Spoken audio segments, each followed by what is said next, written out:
Sabria NDC for now call occupy baby a trano. There no bezo capture leadership. So na be you could range that any day. And is I need to me and come back or ban all make statement. And not be making statement is based on Supreme Court order and then the way Parliament and NCI, you know, needly. And I don't think that this is an explanation as a speaker at the Mayani because by say Baba Bayajuma, Niama, Yestiti, Ewo, Momuno Masande, the Aqua Command area, and to be another. Yeah, but so what speaker and so yeah, okay, say, and mind you, say, after say, Mukosia or conclave, no, more members of the majority, no more parliament who be you left. Echo Tnamo officers. In the time a speaker able making a statement, no, na enya de amoho, and speaker made the point say, as per members of parliament present, no, or more quorum to conduct business, but no quorum to make decisions based on which or journey parliament Senate. It is a way near explanation enough. What else were you expecting him to say? Yeah, Obiamon, near my friend, and the tenant said, concrete for no year coin, also Mishas and me preamble, and me can say, Anopana, a boy 8 o'clock, no, your co chamber on your majority chief with another play, any deacon or chamber, and I mean, honorable Habib. Yin in a cocotna, baby, a majority side of your clan, your coin, na ya kunyanen baby a training in an hour pepe almost the same because over parliament on the right side of the speaker no a majority no and MPB or two be no oh a year bo wakunyano ne with table no sorry now kasa big screen nature within no membership and as a constituency representing no munyi ye kotra on when this one buy no and I'm coaching on leadership in Ebusiam will be a Alban Bagbin 2K News and Blogs on YouTube. So I say, so I think say now Ghana food, you know, be a pay. Nipa will beat me about Ghana ye. A camera quest I ain't seen me brain and we're gonna say. So why the drone man also to a man? That's the question now. And what's your reason for voting for that person? Ebusiam for in some adults it was social media so and some who will be brave and air question. Nani na air camera quest a toss Yankopon Yaduma, 7th December 2024 year. Ubia pese was saying yonko. Now with me kosoro. Sana kamia kwa ye bibi memu hanim de. Ubia ntwini nyamba for ma won kosoro. Sana kamia kwa se eye wo hase. Na busia mensaka info bia na me baba sum nyina. Forget about everything. Ni enkuti in some way. Enfam reba betina sin ye di ho enkomo. Through the speaker. Na akoye ba sisi ano yensa aka memo officially from the second deputy majority chief whip to the speaker of parliament, and I will go through the memo for you. Namu who said the AC echo, and as I read no, so who are over Facebook and YouTuber Bengazi Masendo memo no factor so na amanfo into me, and you can join us as we go through this memo. Almost say, right honorable speaker. Respectfully, on behalf of myself and the requisite number of members of parliament from the majority caucus, I have the honor to address you on a matter of utmost national importance. In accordance with Article 1123 of the Constitution of the Republic of Ghana, 1992, and Standing Order 53 of the Parliament of Ghana, we hereby formally request a meeting of Parliament. The signatories of members making this request are here to attached. Now, then he moves on to legal basis for the request. To ensure clarity and emphasize the legal foundation of this request, we respectfully draw your attention to the following provisions presented in order of constitutional and procedural hierarchy. Article 1123 of the 1992 Constitution, which states, quote, notwithstanding any other provisions of this article, 15% of members of parliament may request a meeting of parliament, and the speaker shall, within 7 days after the receipt of the request, summon parliament. 2. Standing Order 53.1 reiterate, quote, despite any other provisions, 15% of the members of parliament may request a meeting of parliament, and the speaker shall, within 7 days after the receipt of the request, summon parliament. It would say the order in the standing orders, no, it takes inspiration from the article in the Constitution 1123. On the third point, that's the legal basis, no. Standing Order 53.2 further stipulates Parliament shall convene within 7 days after the issuance of the notice of summons. Okay. Inti speaker no was 7 days. Or the befre Parliament. And say offer Parliament and so the entire Parliament would have to convene within 7 days after say issuance of a notice of summons. Speaker amas a notice of summons, no, within 7 days of Parliament issue. Number 4, Standing Order 57.3 provides, quote, the Speaker may summon a sitting of the House before the date or time to which the House has been adjourned, or at any date or time after the House has been adjourned sine die. Number 5, Standing Order 58.4 states, the Speaker shall summon Parliament within a period determined by the Speaker, and the requirement for a 14-day notice shall not apply where there is an emergency. Into a legal basis for wanting to recall Parliament, no, enomode atujano. Afe, why do they want to recall Parliament? Urgent matters for consideration. We respectfully request that upon recall of the House, the following urgent government business be deliberated upon and transacted, including any other business that comes before the House. Into the urgent government business, number 1, I'm say request for tax exemptions for designated beneficiaries under the One District, One Factory program. Number 2, Ghana Financial Stability Fund, an international development association facility of $250 million US. And number 3, bills. Bills, no say Environmental Protection Agency Bill 2024, Social Protection Bill 2023, Customs Amendment Bill 2024, Budget Bill 2023, Ghana Boundary Commission Bill 2023, and an Interstate Succession Bill 2022. Then they move to the context and justification.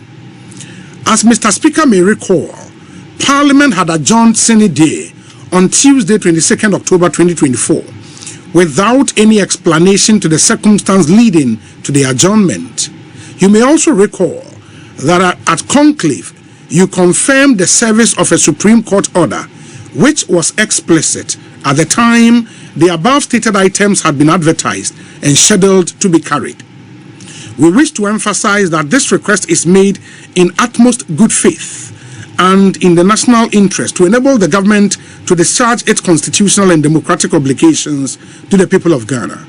The matters outlined herein are of pressing importance and require the urgent attention of Parliament.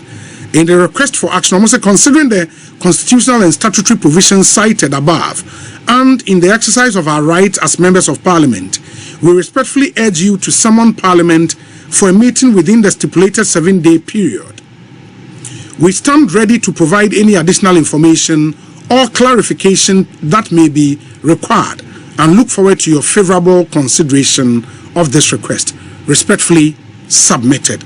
And Sawoko Parliament, the second Deputy Majority Chief Whip, Honorable Alexander Jonoboa Tete, or NPP MP for the people of Sefi, Akontombra. Honorable Akwabe Kosi saying Suni. Be part of Juzuminia. Apomi ade. Patonyamna don't Mumpaibo, what to mean can the body. Okay. Now Ubetma confirm ya my say one outro letter on behalf of the majority caucus to Parliament. A memo actually say Mopese or recall a Parliament to attend to some urgent matters. One outro. Okay. I found this portion of the letter a bit curious. Say Speaker Air Johnny Parliament sine die no wama any explanation to the circumstance leading to the adjournment. Is that you recall? So make a point, Bisa. Yes. I didn't hear. Netiene se mame fasa kwenya wezi na mena wase na menche watie fo.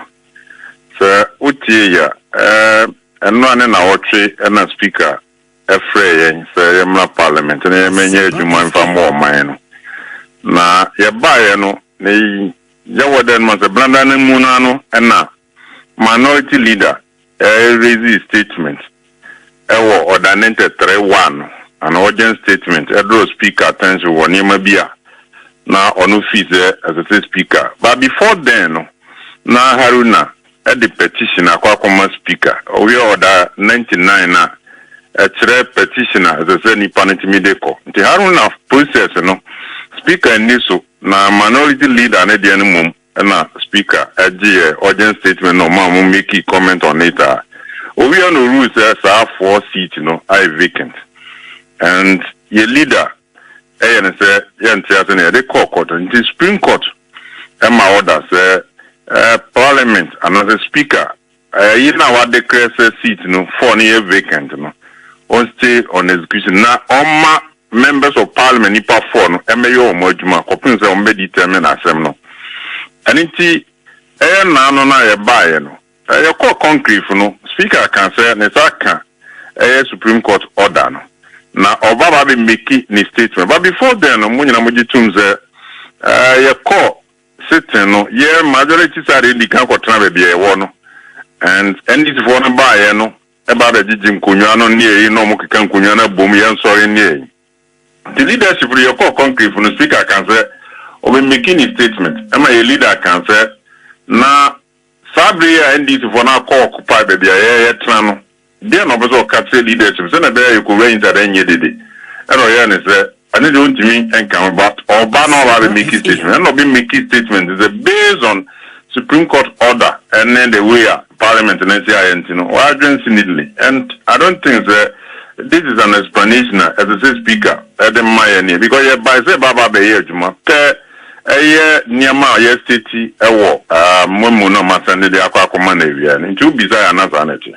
Yeah, but say what here speaker and so year or kind say and mind you say after say Mukosia or conclave no more members of the majority no more parliament who be you left echo more officers in the time a speaker ebe making a statement no na enya de amoho and speaker made the point say as per members of parliament present no or more quorum to conduct business but no quorum to make decisions based on which or journey parliament Senate. It is a way in your explanation enough. What else were you expecting him to say? Yeah, Obiamon, Niamas, and the tenant said, concrete for no your coin, or the Mishas and me preamble, and me can say, Anopana, a boy 8 o'clock, no, your coach chamber on your majority chief with another play, any deacon or chamber, and I mean, honorable Habib. Yin Kokotna, baby, a majority side of your clan, your coin, na ya kunya nan baby training in an pepe almost same bibia because over parliamentar on the right side of the speaker no majority no and NPP or two bia no oh a year bo wa kunya no ne we table no sorry na okasa big scheme nature within no membership and as a constituency representing no munyi ye kotra on when this one buy no and am kotwen omu leadership nkunya na wo front no e de ba be kan ye de no hono ba betna ho and members ni bi e ba ye nchem nso na mun kotra ye side no because they na majority yes no ye no until the speaker ababa be rule say na mo ye majority no ye nsore nko nti ye leader e be wura inside no here the way na na man siko no e no ye say ye mpi on pegirigi because o dem ready and asem no they akokot nti ye ntwense speaker na or head of the institution be ba now I can be video tray and a quiet press conference by your office and check there for 10 minutes and no more friends here leadership and a quiet. Your quiet speaker can say when ya Supreme Court order no baby make a statement on it. And now your leader Alexander Yomaki Bisa and say Sabre and this one occupy your prison. Yen to me in no munko yigidi say and so no yakwa other side and say kotra be omutiano. nti speaker ma order say leadership no mo kwa mo nko catch members no obi anko tran baby otie speaker anka hwe antere say one dey obi making a statement and na leader kan wo ho say ene dey basa na ye no yetimi nko tran that side no yentimi nko tran baby and this one so be occupy we ho no ti ye kwa your offices no man rule ni wie na say ye ba chamber na ye be transact government business a ye be ba eno ntina ama ye be try your offices no and you know, at the end of the day, no, say, tell me, I call and this one raise quorum at the year, and at that more material moment, no, and yet, dear, no more take the major decision be our. Now we expect and say, Speaker, back can say, sir, later now, what is the Supreme Court or state of execution, or be maintaining Nankayamra and Mayor, one kind of also our journey, a house in the Senate, and at the end of the day, no, you hear the abanya juma de amano e ope niema ya list no anything na ya request say yes amla parliament because constitution ma ekwan say nya nipa 15% I bet me reco parliament but that is why through my leadership on mama authority to do that.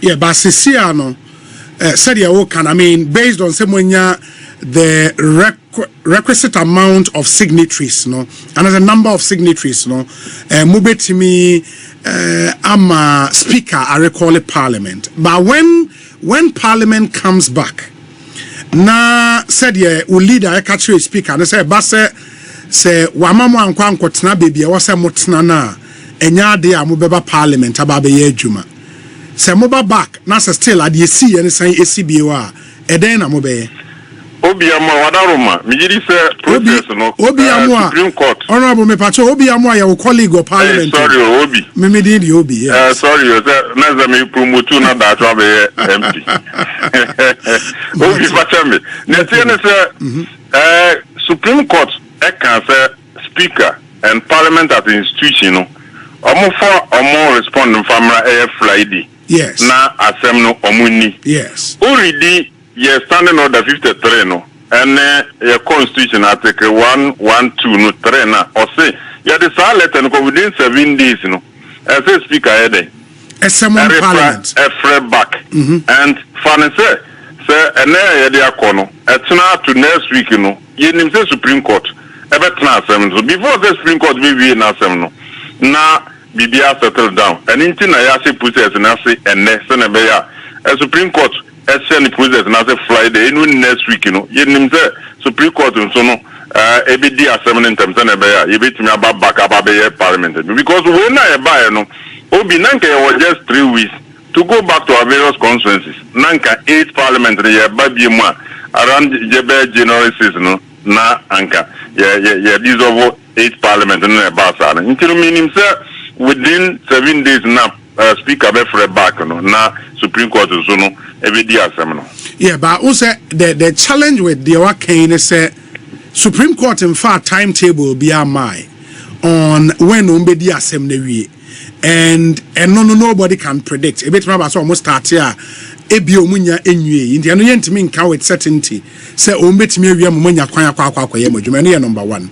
Number 2 so when say mo boycott parliamentary sitting enra I nunti parliament entimi form a quorum to make decisions.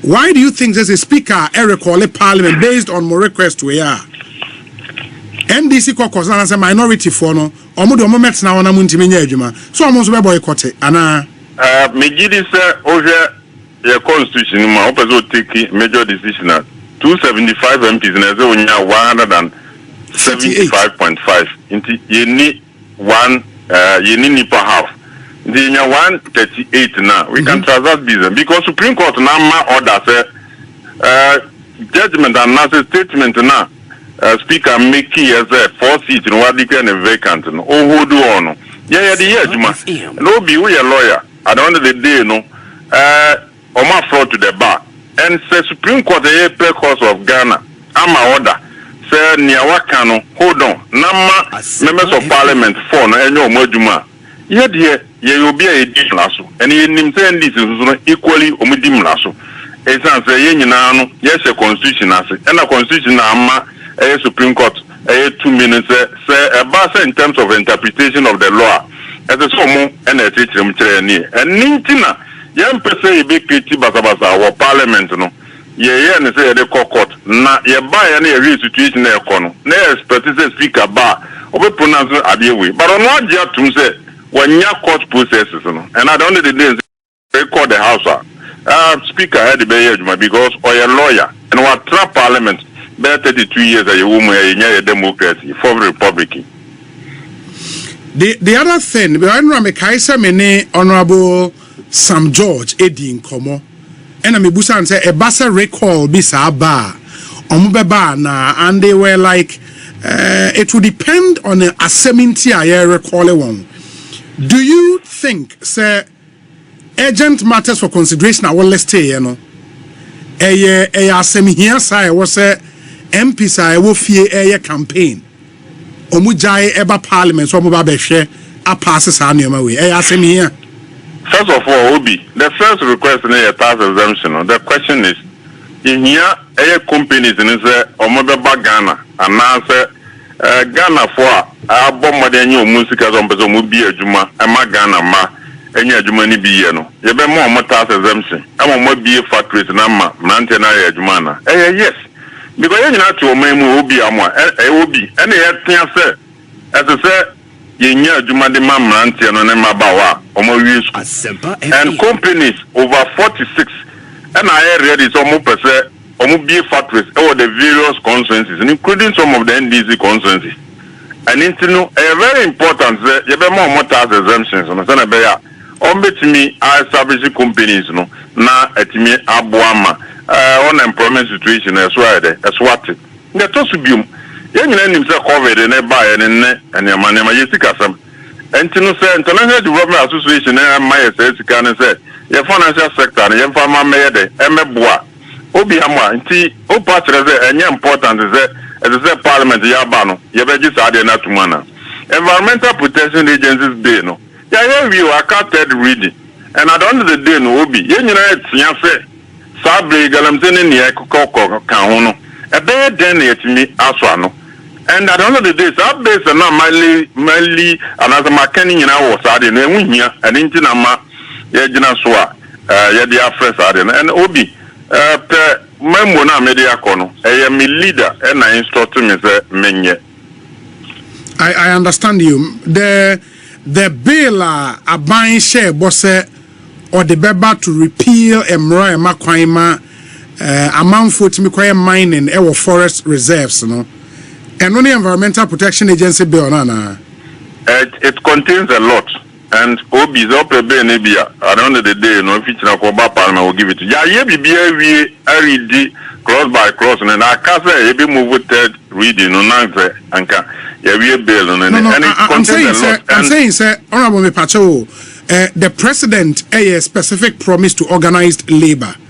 Say Parliament a resume or the bill be repeal the bill I makwaima amount for eco forest reserves eco mining that is not part of the list I would Obi no met me can say attorney general enyam from parliament and na parliament no sabi yemfa here say na the year juma onim say baby abeba no emanated from attorney general department ni and ansana omdiaba ama ya ye nwojuma ni for now no sa be no enya mama metoye ni aba if is a crucial if is a important and Ghana Boundary Commission be no obi so obi sa so jeni no da no be catch us as ade we yentimi am pass in term because sabra me no ti o kai say obi yenya oye wo Ghana ha ko di wa for kan say oye ne yo modia o ka za asem no yes.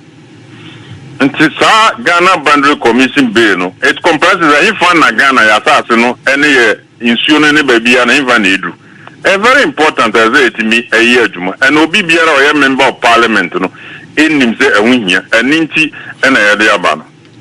Yeah, but I'm thinking, I mean, sorry if I'm belaboring the point, but I'm thinking, sir, because more parliament as representatives of the people, and say, a dipstick survey across Ghana, Adia Bakwa number one priority for the Ghanaian people, illegal mining and its effect.